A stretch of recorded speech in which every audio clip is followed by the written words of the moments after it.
I think the idea of cyber resiliency engineering is actually, even though it's existed for the last 10 years, nobody's really been focusing on it. Everybody's been focusing on prevention.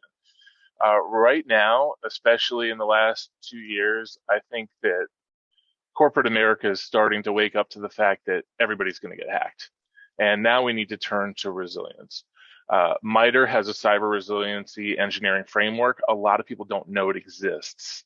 It focuses on anticipate, withstand, recover, and adapt.